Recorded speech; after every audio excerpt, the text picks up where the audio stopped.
కొత్త గణేషన్ పాడులో ఉద్రిక్త పరిస్థితి నెలకొంది. రాత్రి పోలింగ్ అయిన తర్వాత ఒక్కసారిగా బీసీల ఇళ్లపైన దాడులు చేశారు, ఇళ్ల నుంచి వెళ్ళిపోయేలాగా చేశారు. అయితే పూర్తి స్థాయిలో ఇప్పుడు వాళ్ళందరినీ పరామర్శించడానికి వైఎస్ఆర్ కాంగ్రెస్ పార్టీ నాయకులు వచ్చారు. వాళ్ళపైన దాడి చేయడానికి ప్రయత్నం చేస్తున్నారు.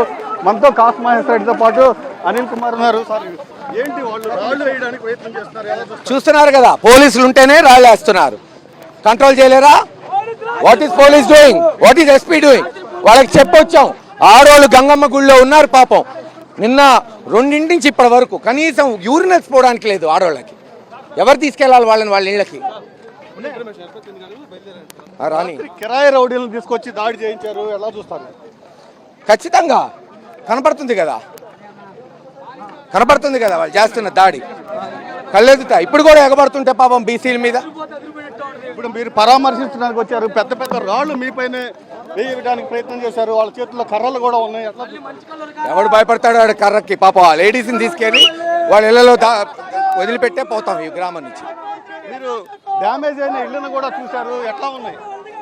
అన్యాయం అండి పాపం. అంతా ఎస్టీలు, ఎస్సీలు, బీసీలు పాపం.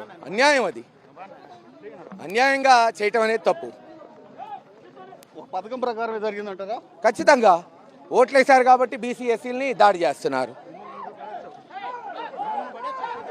పూర్తిగా మనం చూస్తున్నాం, అటువైపు కొంతమంది ఉన్నారు, వాళ్ళ పోలీసులు పూర్తిగా కంట్రోల్ చేసే పరిస్థితిలో ఉన్నారు.